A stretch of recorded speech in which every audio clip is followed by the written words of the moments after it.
आप देख रहे हैं अवाम की आवाज़ और मैं हूं महविश सिद्दीक। 2013 पाकिस्तान की तारीख के लिए खून आशाम साल साबित हुआ, लेकिन देखने में ये आया कि टारगेटेड ऑपरेशंस हुए तो कत्ल और गारतगिरी की वारदातों में कमी आई और डेथ टोल तकरीबन पहुंच गया 1085 अफराद पर। लेकिन देखने में यही आया और अफसोसनाक बात यह है कि 2014 में कत्ल और गारत की कुछ ऐसी घिनौनी वारदातें हुई जिनको देखकर सुनकर दिल दहलाने वाले मंजर याद आने लगे, क्योंकि खूनी रिश्ते ही एक दूसरे के कातिल निकले। बाप ने बेटियों को कत्ल कर दिया, भाई ने भाई का कत्ल कर दिया। एक ऐसा ही केस आज हम आपको दिखाने वाले हैं जो कि 13 फरवरी की रात पेश आया। एक शौहर ने अपनी ही बीवी को हथौड़ों के वार करके हलाक कर दिया। क्या कहानी है ये हम आपको दिखाते हैं। 14 फरवरी की दरमियानी शब सर सैयद थाने में चंद अफराद किसी आयशा और उमैर की गुमशुदगी की रिपोर्ट दर्ज कराने आए, मगर पुलिस ने रिवायती सुस्ती का मुजाहरा करते हुए इन लोगों को मशवरा दिया कि पहले हर जगह ढूंढें फिर आ जाएं।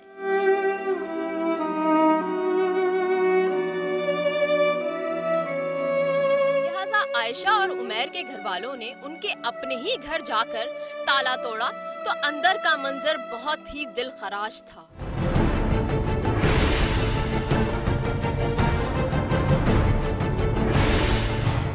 साला आयशा की लाश खून में नहाई हुई पड़ी थी और एक भारी हथौड़ा भी था।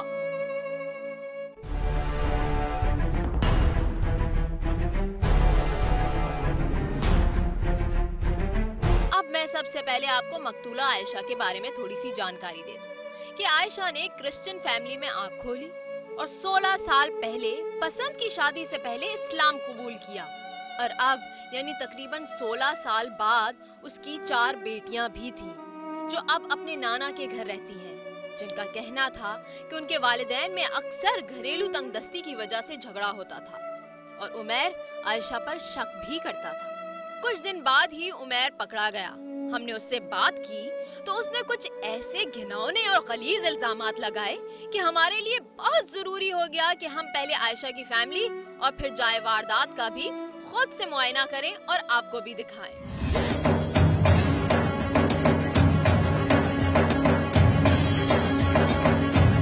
चौदह फरवरी 2014 बहुत ही हौलनाक दिल दहलाने वाला एक ऐसा वाक़या कराची शहर में रोनुमा हुआ कि हर शख्स घर बैठे उस खबर को सुन के बहुत हैरत ज़दा हुआ। कुछ लोग प्यार का इजहार कर रहे थे क्योंकि 14 फरवरी क्योंकि अमूमन आजकल का दौर ऐसा है कि हर कोई प्यार का इजहार कर रहा है, प्यार मोहब्बत के दिन के हवाले से जाना जा रहा है। लेकिन एक ऐसा वाक़या हुआ जिस पे हर आंख अश्कबार थी।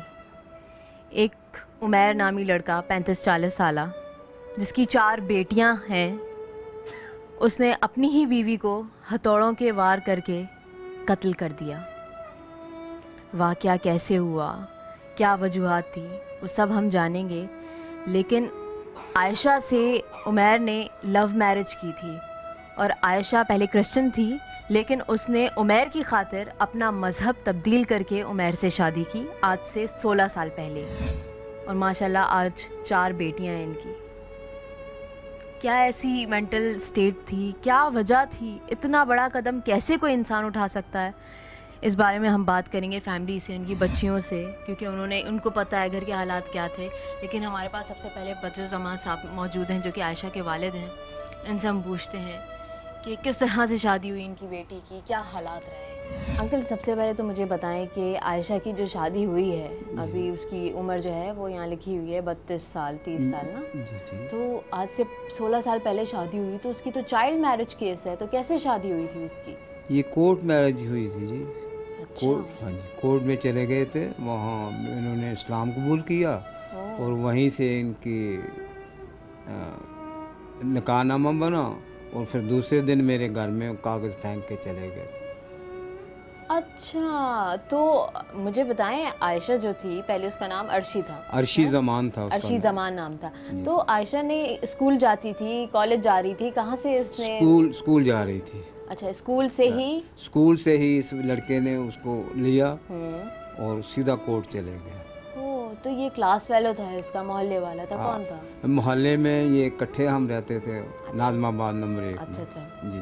तो आप लोग जानते थे इसकी फैमिली को? नहीं, किसी को ना, हमेर को जानते थे ना उसकी फैमिली को जानते थे। अच्छा, तो बस ये जज़्बाती कदम उठाया कि बेटी ने रातों रात शादी हुई। हाँ जी। और अगले दिन आपको इन्फॉर्म कर दिया? हाँ, दूसरे दिन वो कागज़ के निकाह नामे और वकील का लिखा हुआ मुझे दे गए। मैंने कबूल कर लिया, मैं क्या कर सकता था बेटा, क्या करता। सही बात है। अच्छा मुझे बताएं, शादी हुई कैसे? क्योंकि शनाख्ती कार्ड चाहिए होता है ना कोर्ट मैरिज के लिए। बच्ची की तो उम्र थी नहीं उस वक्त आयशा की, तो कैसे उन्होंने शादी की? बस कर ली जैसे कोर्ट कर देते हैं बेटे। अब उन्होंने ज़्यादा पूछगछ नहीं की? हाँ, पूछगिछ नहीं की। अच्छा, फिर वो उमैर कहाँ लेके रहा आयशा को?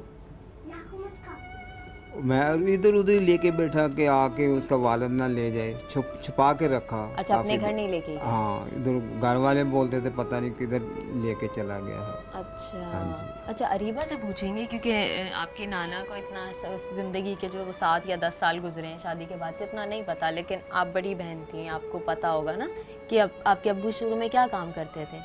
मेरे पापा सबसे पहले में जॉब करते थे।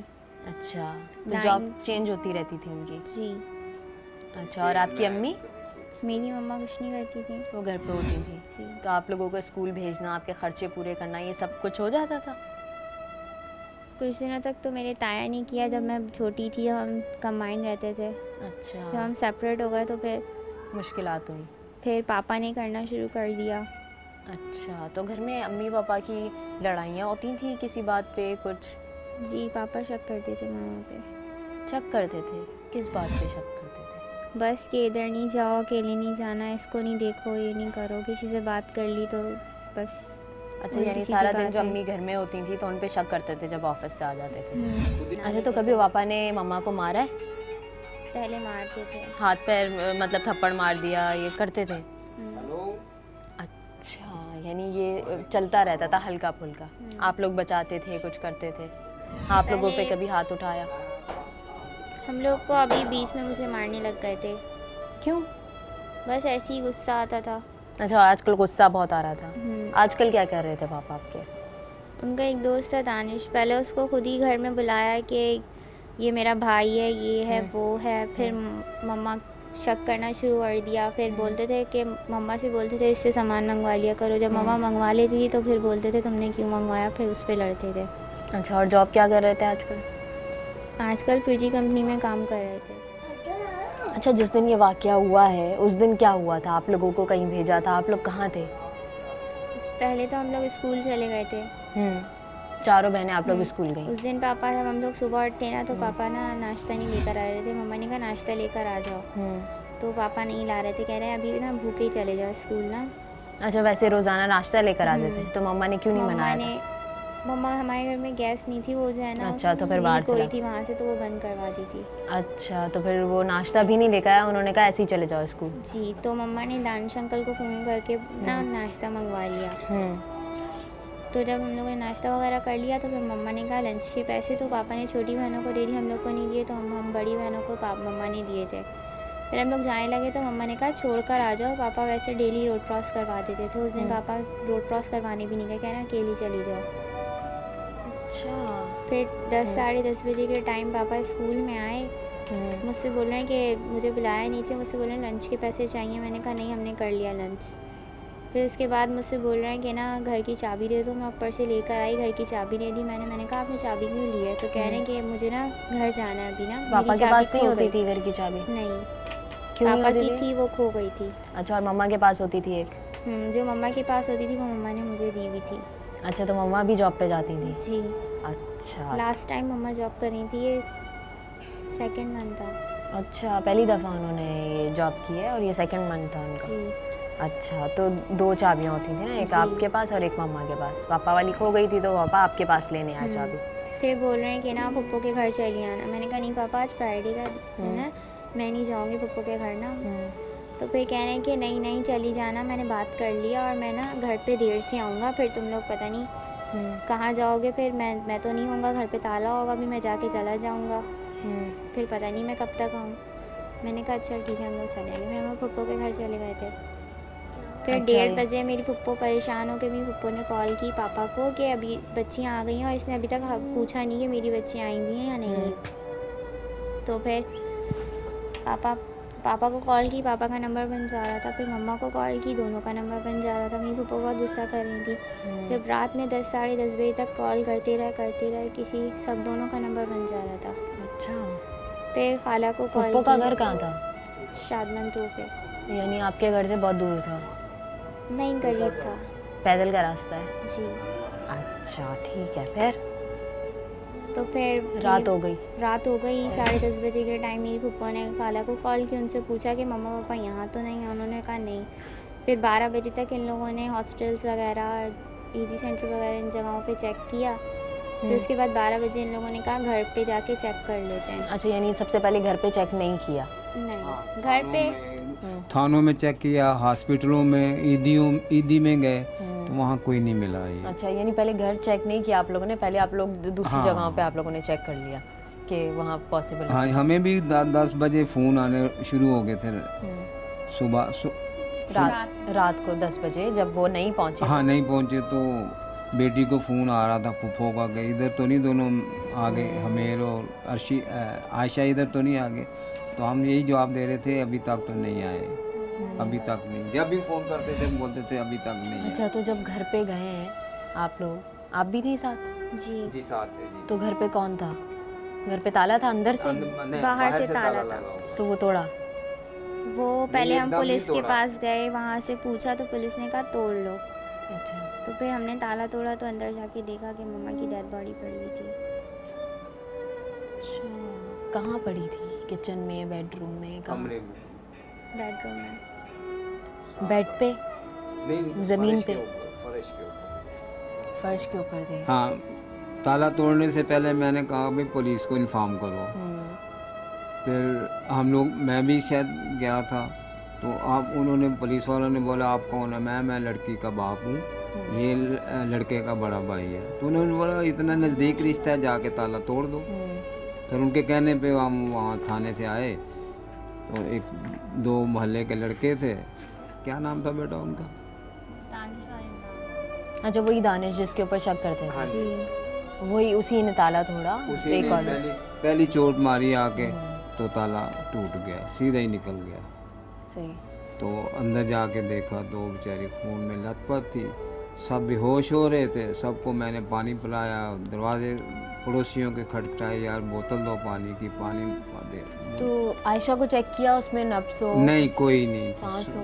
बहुत खून में लथपथ थी, खून सारा ये चेहरे, कोई हाथ भी गिर रहा था, चेक किया था, कोई सांस नहीं, ज़्यादा ब्लीडिंग कितना हो। टाइम हो गया था उसको पड़े हुए? बस हमने सुबह 3 बजे ताला तोड़ा था, और छुरियाँ खंजर रखे हुए थे। बच्चों से ज़रा सवाल करें, खंजर आपको बता। कहाँ? छुरियाँ कहाँ? कौन, आपने देखी थी छुरी?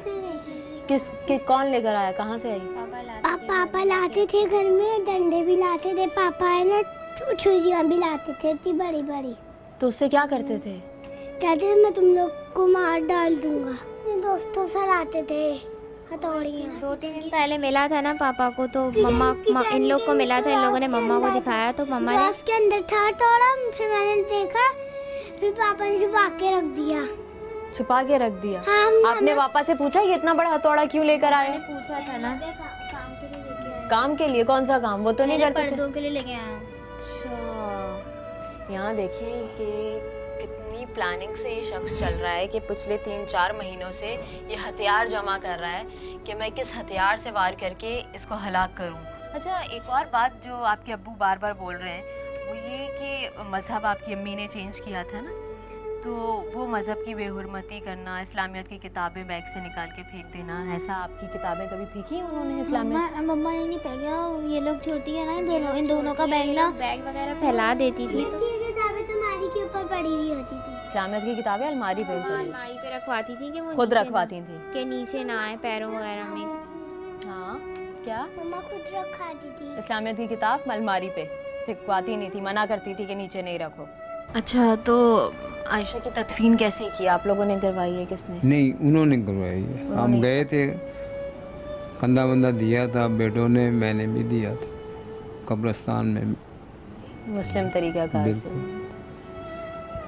मस्जिद में उसका जनाजा पड़ा गया, जो भी उठा के वहाँ कब्रिस्तान लेके गए थे। अभी आप क्या समझते हैं कि क्या बच्चियों का फ्यूचर है? ये क्या चाह रही हैं? आप इनको रखना चाह रहे हैं, ये खुद भी चाहती हैं, इनकी जान को सलामती के लिए क्या बेहतरी है? इनका जहाँ बेटा दिल करता है रहे, हमारे पास रहना चाहते हैं हमारे पास रहे, वो ये जाना ही नहीं चाह रही वहाँ। सही तो बात है, जब उनको धमकियाँ मिल रही हैं, धमकियाँ मिल रही हैं मारने की, ये वो ईदी सेंटर पे ईदी सेंटर में भेज रहे हैं, बाप के गवाही दे रहे हैं कि उसकी कैद कम हो जाए, उसकी जान बच जाए। तो इस तरह ये बच्चे कैसे जाएं? हैरत की वगैरह पहले बोलते थे कि तुम्हारा बाप मिलेगा उनको फांसी पे लटका देंगे, ये कर देंगे। पापा के मिलते उन लोगों ने सब बिल्कुल चेंज हो गए थे। कितनी बड़ी बात है कि इंसान का अपना ही खून अगर कोई गलती करता है तो गुस्सा आता है कि भाई ये तुमने क्या गैर इंसानी हरकत की है, लेकिन यहाँ तो पूरा घर वाले, पूरी फैमिली उसका साथ दे रहे हैं, उसको सपोर्ट कर रहे हैं। अच्छा, आपको अगवा का कोई प्लान था इनका, क्योंकि आप ही एक वाहिद वो थे ना गवाह कि आप गवाही दो, आपको गायब करना, आपको कहीं ले जाना, कुछ ऐसा था चक्कर? मुझे यही डर लग रहा था, इस वजह से मैं यहाँ आ गई। गए तुम लोग तो तुम दोनों चले जाओ। कहाँ चली सुबह जाओ? हम लोग स्कूल जा रहे थे तो पापा दोनों छोटी बहनों को रोक रहे थे। क्यों? पता नहीं, कह रहे थे तुम दोनों बड़ी चली जाओ, दोनों छोटियों को छोड़ दो। और हम चारों बहनों को रोक रही थी।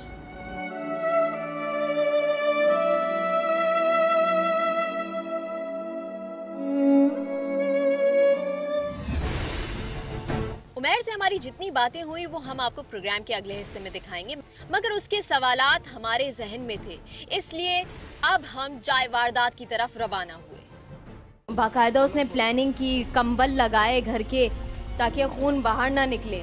जो इन्वेस्टिगेशन ऑफिसर है ना, क्योंकि वो बयान दे रहा है कि भाई वो बेहुरमती कर रही है और वो सहारा लेने की कोशिश कर रहा है। अच्छा, घर में से स्मेल आई हो, कुछ हुआ, क्योंकि इतनी देर तक लाश अंदर पड़ी रही।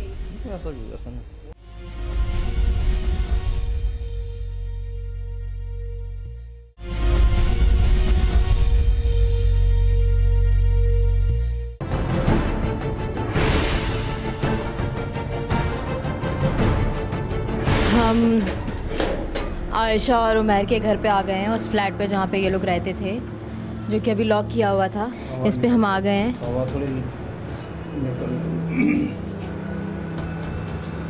अच्छा, घर साफ कर दिया है?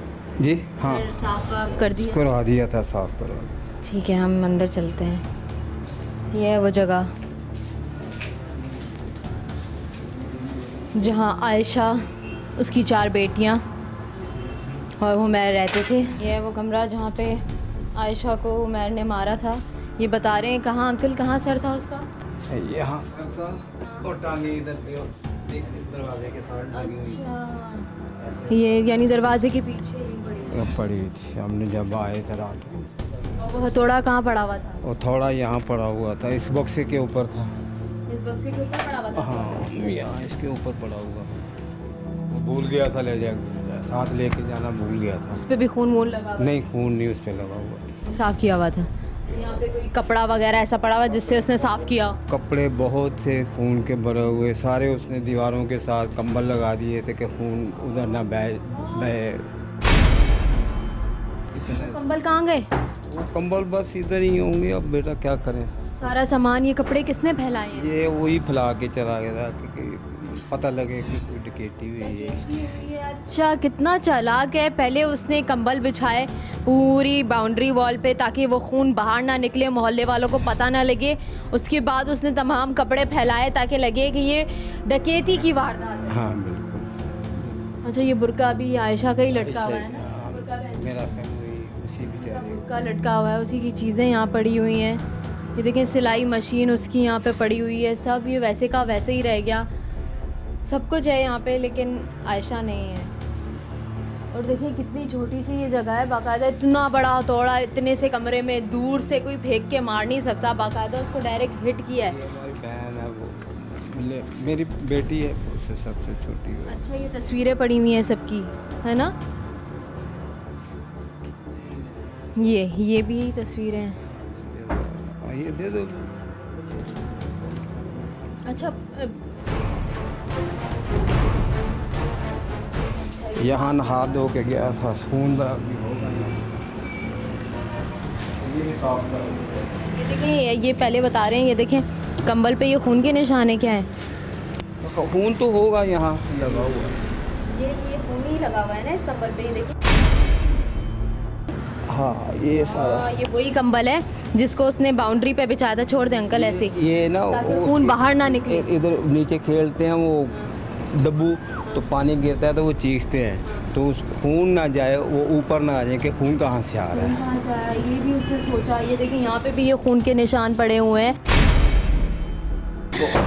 बाकायदा उसने प्लानिंग की, कंबल लगाए घर के ताकि खून बाहर ना निकले। किसी को पता नहीं। ठीक है छोड़ दें अंकल, मत खोलें। ये देखें मौका वारदात से ये चीज़ें थे वो फेंक दिए खून, जो बंद है उसको ये किया वो।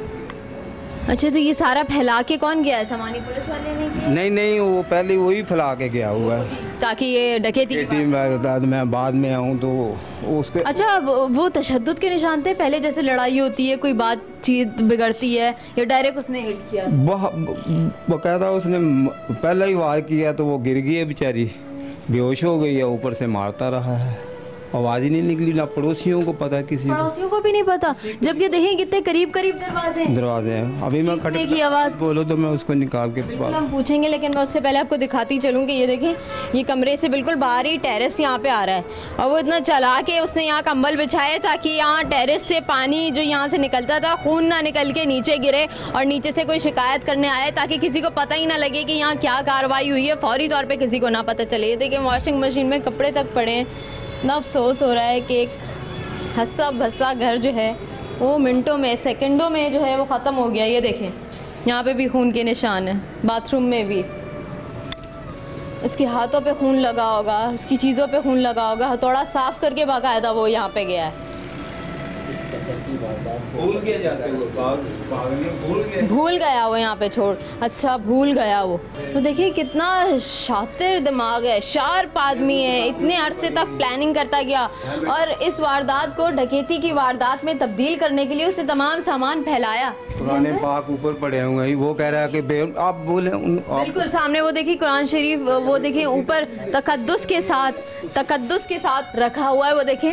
और ये देखें ये जो इस्लामियत की किताबों की बात कर रहे थे, ये सारी चीज़ें ये सब ऊपर पड़ी हैं, बाकायदा रखी हुई हैं। वो देखें मजमुआ वज़ाइफ, ये जो किताबें होती हैं घरों की जो ख़वातीन होती हैं वही ख़रीद के लेकर आती हैं और उन्होंने यहाँ पे रखा हुआ है। ये देखें बाकायदा तकद्दुस की वजह से ऊपर चीज़ रखी जाती है और ये घर के मर्द तो ये काम तो करते नहीं है, ख़वातीन ही करती हैं, तो ये उसी ने रखा होगा ताकि उसका तकद्दुस पामाल ना हो। ये देखिए फिर ये जो बयानात इसके आ रहे हैं ये बिल्कुल अगेंस्ट हैं जो हम चीज़ें यहाँ पे देख रहे हैं। इसकी भी तस्वीर लेनी चाहिए थी जो इन्वेस्टिगेशन ऑफिसर है ना, क्योंकि वो बयान दे रहा है कि भाई वो बेहुरमती कर रही है और वो सहारा लेने की कोशिश कर रहा है मज़हब का, तो ये तस्वीर बनती है कि ये देखें अभी तक उसने जो कुरान शरीफ ऊपर रखे हुए हैं, बाकायदा वज़ाइफ की किताबें वो ऊपर तकद्दुस के साथ ऊपर रखी हुई हैं और वो इतनी ऊपर हैं कि आराम से हाजी का कपड़े में लपेट के इंतहाई एहतियात के साथ, ये देखें तस्बीह भी बाकायदा ऊपर लटकी हुई हैं। कहाँ गई मेरी जन्नत, कहाँ से लाऊं माँ, कितनी बड़ी बात यहाँ पे लिखी है। 4 बच्चियाँ जिनकी माँ इस घर में होती थी, लेकिन अब ये देखिए कलमा तक यहाँ पे मौजूद है, बाकायदा यहाँ पे खाना काबा की, मदीना शरीफ की यहाँ पे तस्वीरें लगी हुई हैं। मुझे नहीं समझ में आ रहा है उसने बयान क्या सोच समझ के दिया, अभी इतना बड़ा उसने कदम उठाया फिर भी वो माफ़ी का तलबगार है, सोच से बाहर बात है ये देखें तस्वीरें लगी हुई हैं मदीना शरीफ की, मक्का की। मौका वारदात से हम ज़्यादा चीज़ें आगे पीछे नहीं कर रहे हैं क्योंकि बाकायदा इसके ऊपर सील, ऑफिशियल सील होनी चाहिए थी, क्योंकि यहाँ पे इन्वेस्टिगेशन ऑब्वियसली अभी चल रही है और उनको क्या पता किसी चीज़ की यहाँ से ज़रूरत पड़े, किसी तस्वीर की, किसी चीज़ की, तो हम किसी चीज़ को भी नहीं हिलाने वाले, यहाँ पे जो है जैसा है वैसे ही रहने देंगे ताकि फर्दर इन्वेस्टिगेशन में अगर किसी को कोई हेल्प चाहिए हो इन्वेस्टिगेशन ऑफिसर को तो वो यहाँ पर आके ले सके। लेकिन देखने वाली बात यही थी कि यहाँ पर कोई ऑफिशियल सील नहीं थी, इसका मतलब यही है कि उनको ज़रूरत नहीं थी इसको सील करने की और बच्चियाँ भी अपना सामान यहाँ से नहीं लेके गई। अच्छा पड़ोसी देखें यहाँ पे बराबर में ये गेट है और ये दूसरा घर है, फिर तीसरा घर है और ये चौथा घर है, इतने करीब करीब हैं, दीवारें मिली हुई हैं, सबको आवाज़ जाती होगी, लेकिन किसी ने बाबा बोला नहीं? किसी ने नहीं बोला।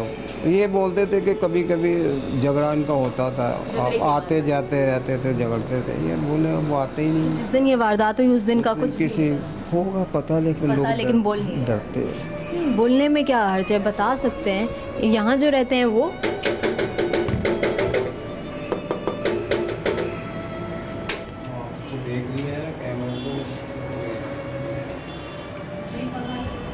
अस्सलाम वालेकुम, बात सुने। आपसे कुछ बात करनी है।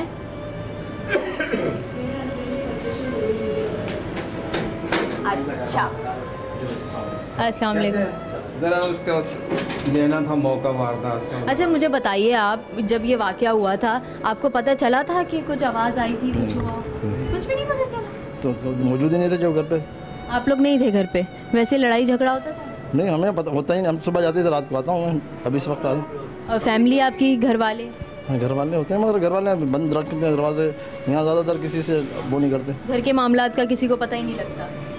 आपस में देखने सब बंद पड़े, हम आपस में किसी के। अच्छा, घर में से स्मेल आई हो, कुछ हुआ क्योंकि इतनी देर तक लाश अंदर पड़ी रही थी? देखो ऐसा नहीं। वो तो हम लोगों ने बताया जब खोला था, पानी वानी बेचारों ने दिया, बच्चे बेहोश हो रहे थे, बच्चियाँ बच्चे। ऐसे मौके पे पड़ोसी बड़े काम आते हैं मदद के लिए, अगर कोई औरत पुकारे तो क्यों नहीं ऐसा हुआ? तो कोई ऐसा कोई पता ही नहीं लगा। बेचारों को पानी मांगा था बस हम लोगों ने उस दिन, जब लाश देख के ना बेहोश हो रहे थे, बेचारों ने पानी दिया, 2-4 बोतलें पानी दिया था। वो कह रहे हो हमें पता ही नहीं है, कभी कभी लड़ते थे, शोर होता था तो चले जाते। तो हमें मालूम ही नहीं होता। नहीं, गवाही नहीं, मतलब है ही नहीं ना कोई ऐसा। दानिश कहाँ है? दानिश एक लड़का यहाँ पे आता था, उसका घर का बताया था सामने वाला। नहीं, कोई दानिश नहीं होता। इस पूरी बिल्डिंग में नहीं रहता, सामने वाली में। बोला मुझे इनके बारे में ना। ठीक है ना। और जिस दिन इसकी डेथ हुई है उस दिन भी दानिश ने कंटिन्यू फ़ोन किए हैं, आप इसका फ़ोन रिकॉर्ड चेक कर सकते हैं। वो तो हर ज़रा सी बात पे मुझे धमकी देती थी कि मैं पुलिस को बुला लूँगी, अगर मैं ज़रा से किसी चीज़ पे मना करता था कि अकेले बोले तू रोक सकता है तो रोक के दिखा ले। दानिश ने मेरा घर बर्बाद कर दिया, इतना समझाया उसे कि मत कर मत कर मत कर, मानता ही नहीं था। 13 तारीख को वैलेंटाइन डे का गिफ्ट लेकर आए, समझाया मान नहीं रही थी।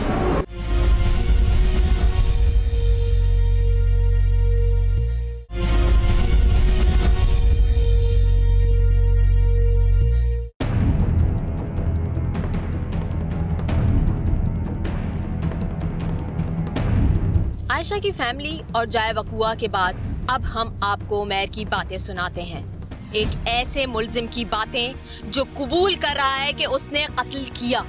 क्या नाम है तुम्हारा? उमैर। अच्छा, क्या हुआ था?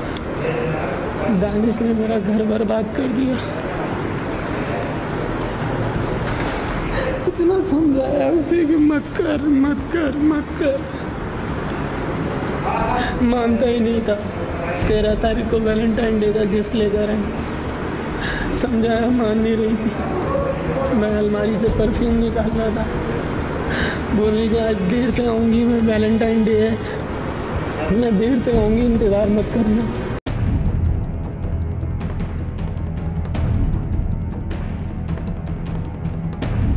समझाया मैंने, सबको बोला कि समझाओ, किसी ने मेरी नहीं सुनी। क्या मसला क्या था? अरे बहुत अच्छी ज़िंदगी थी, जब से ये साला दानिश ने दिमाग सारा बनाया, भड़काता रहता था उसे। कौन है ये दानिश? सामने रहता था, भाई बन के घर में घुसा था। तुम्हारा कौन है? अरे मेरा कुछ नहीं था, इन्हीं का भाई बन के घर में घुसा था। हमने क्यों कुछ नहीं किया? अरे मैं अगर मना करता तो बदमाशी दिखाती थी, किसी चीज़ की रोक टोक नहीं कर सकता था। बहुत अच्छी ज़िंदगी हमारी गुजर रही थी, छोटे मोटे झगड़े तो हर किसी घर में होते हैं, लेकिन ये जब से दानिश है ना, इसने दिमाग बनाया, मुझे इसके बारे में भड़काता था, इसको मेरे बारे में भड़काता था कि मैं जो ना रातों में औरतों के पास जाता है ये वो। मेरे इस जहाँ मैं रहता हूँ उधर किसी से भी आप पूछ सकते हैं कि मेरा कभी भी किसी से कोई झगड़ा नहीं हुआ वहाँ पर। मैं सीधा जॉब पे जाता था, फिर इसी चक्कर में मेरी जॉब गई। नीना इंडस्ट्री में मैं डाइंग शिफ्ट इंचार्ज रहा हूँ 8 साल। घर से निकालने वाला ये शख्स था जॉब के लिए। मैंने कभी भी नहीं चाहा कि मैं अपनी बीवी की कमाई मैंने आज तक ना खाई। उसकी पहली सैलरी मिली, बच्चों के लिए अपने लिए कपड़े लिए उसने, 1 रुपया मेरे ऊपर हराम है। मैं जॉब नहीं भी करता था, दोस्तों से उधार लेता था, भाइयों से उधार लेता था, लेकिन अपना घर डेली में खुद चला रहा था। इसको तकलीफ़ थी, मैं लेके जाता था ऑफिस, छोड़ने जाता था ऑफिस, इसको तकलीफ़ थी कि मैं क्यों जाता हूँ, 200 रुपये का पेट्रोल मैं क्यों लगा रहा हूँ डेली। और जिस दिन इसकी डेथ हुई है उस दिन भी दानिश ने कंटिन्यू फ़ोन किए हैं, आप इसका फ़ोन रिकॉर्ड चेक कर सकते हैं, और हर तरीके से निकल जाता था। मैंने साले को बताया, साली को अपनी बोला कि इसको समझाएं, साली आई मुझे ही गालियाँ देने लगी कि अगर तूने भाइयों को बताया तो अच्छा नहीं होगा। हर लिहाज से मुझे दबाया। मैं क्या करता था, कुरान और नबी की कैसे भी उम्मती बर्दाश्त करता था। मेरी बेटी को अपनी तरफ कर लिया, मेरी बेटियां खराब हो रही थी। मेरी बड़ी बेटी के 3 अफेयर करवा दिए इसने। बोलती थी दोस्त बना लो, मोहब्बत नहीं करना, सिर्फ दोस्त बना लिया करो।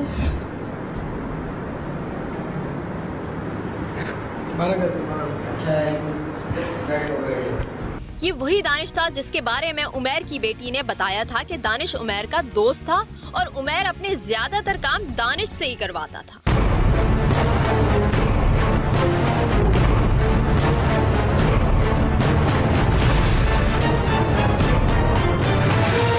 ससुराल वाले मेरी बेटियों के सामने की है उसने बेउमती। पूरे बैग होते थे वो नीचे फेंक देती थी। मैंने साली को बताया अपनी, साली ने बोला हम सिर्फ समझा ही सकते हैं। ये 14 तारीख की बात है, मैं परफ्यूम निकाल रहा था, इसने ये झाड़ू लगा रही थी ऊपर ना, जाले साफ़ कर रही थी। मैंने बोला देखो ऊपर कुरान है। पहले तो मुझे इसने ये बोला कि क्या नाम है, आज वैलेंटाइन डे है, मैं देर से आऊँगी घर में, इंतज़ार नहीं करना, ना ऑफिस आना लेने के लिए।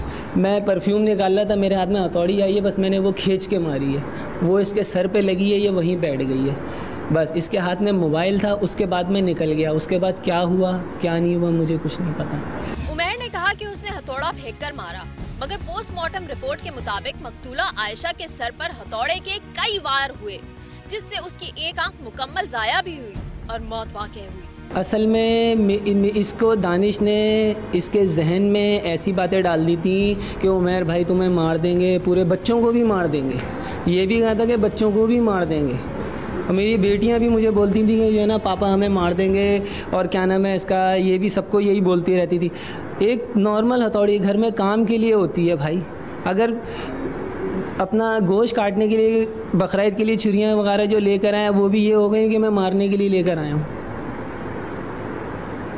मैं तो वैसे ही हर लिहाज से ख़त्म हो रहा था। मैं कैसे करता ऐसे, कसम खुदा की खा के कह रहा हूँ, ये मेरा रब जानता है। मैंने ये ज़रूर बोला था कि मैं मर जाऊँगा लेकिन तलाक नहीं दूँगा, मैं अपने हाथों से अपना घर बर्दाश्त नहीं बर्बाद करूँगा। इसने बोला था मैं वो हाल कर दूँगी ना तेरा, तो ख़ुद घर जो है ना मुझे तलाक देगा। मैंने कहा ऐसा मैं नहीं करूँगा कभी, मैं अपनी बच्चियों को किसी के दूसरे के उस पर मैं नहीं करूँगा।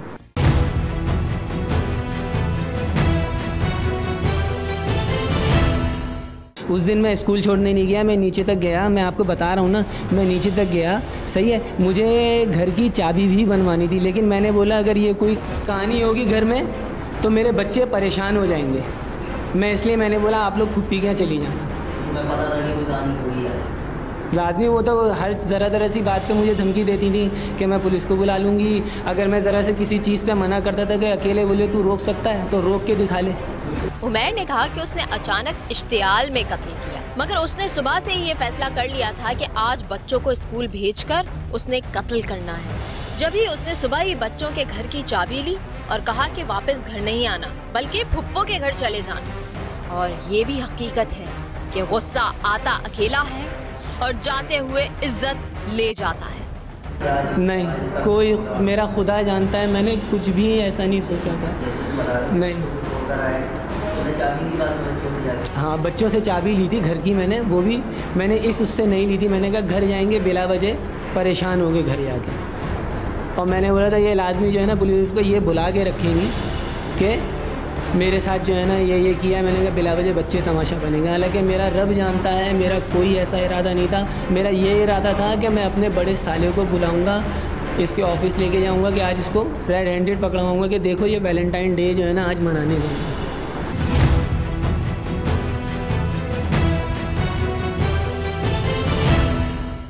ये बोलते रहते थे कि क्या नाम है इसका, मेरी बेगम मुझे बोलती थी ये हमें मार देगा, ये हमें मार देगा।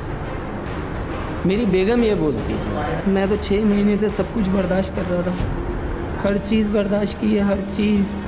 गालियाँ, मरी हुई माँ को गालियाँ दी, सब चीज़ें बर्दाश्त की। उमैर ने कई घिनौने इल्ज़ामात लगाए, मगर जब उससे पूछा गया अगर वो इतनी ख़राब थी तो तलाक क्यों नहीं दी, कत्ल क्यों कर दिया? इस बेटियां थी चारों, वो बर्बाद हो जाती। उनको कौन अभी आप बताएं उनके ऊपर क्या गुजर रही होगी। अगर मैं डाइवोर्स देता तो मैं चारों तरफ से ऐसे फंस गया था, ना मेरे घर वाले मेरा साथ दे रहे थे, ना ससुराल वालों को बोलूं तो वो मुझे गालियां मेरी साली देती थी, अगर तूने अब सालों को बताया तो तेरी ऐसी की तैसी कर दूंगी मैं, सब चीज़ें।